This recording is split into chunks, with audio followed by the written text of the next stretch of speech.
አረ የወንድሞች የገቢ ምንጭ ይጣራልን። አዶናይ ለእህቶቹ የሰጠውን አይፎን 17 ፕሮ ማክስ አያችሁልኝ? ዩቲዩብም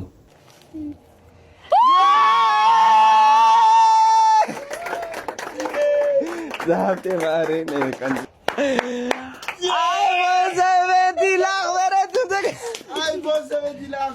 እሱ ብቻ ይገርማችኋል። አረ ይሄንንም ይውልኝ ሰማይ ቢሰላ ተከፍሎ ላይ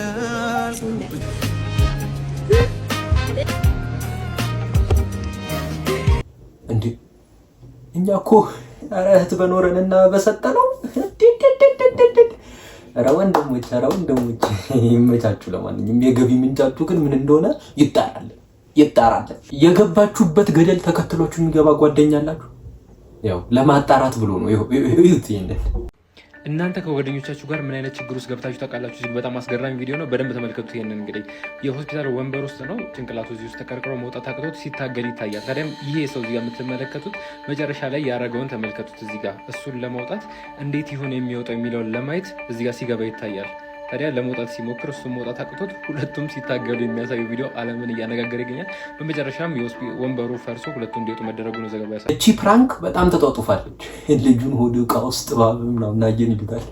እንትን ላይ ቪዲዮ ከፍቶ እኮ ዩቲዩብ ላይ አሳዘነኝ ልጁ። በኢየሱስ ሆድ ውስጥ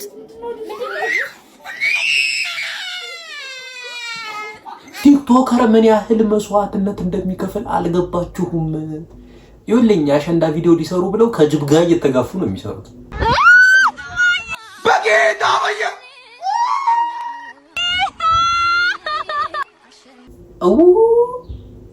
አይበላቸው የአመቱን ምርጥ አሲስት አድርጋለች። ይኸውልኝ እንዴት ስልክ እንደተቀበሉ።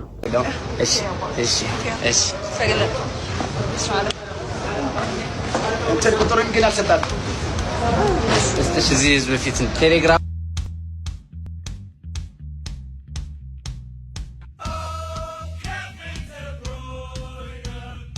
አንተ ስራ ሳታገኝ ሲቪ ቀድሞ ስራ አግኝቶ ያውቃል? ቀጣዩ ቪዲዮ ያስረዳል። ችግር የለም ምን ማለት እንደሆነ ትረዳል።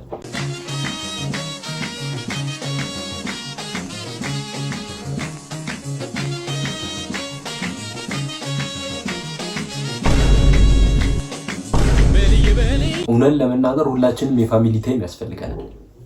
እቺ ነገር ለዛ ሳትሆን አትቀር። ተጋበዙት።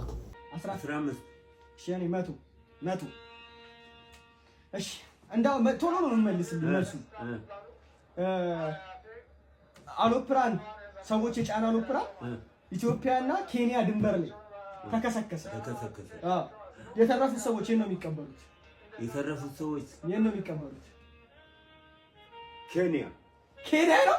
አዎ ምን አጫውቴ ውሰድ ደረሰ መለሰው። አዎ ውሰድ 15 ብር በልታል። በ100 ብር በልታል። 15 አረ ምን አባቱ አላሸነፈም። መልሱ እንትን ነበረ።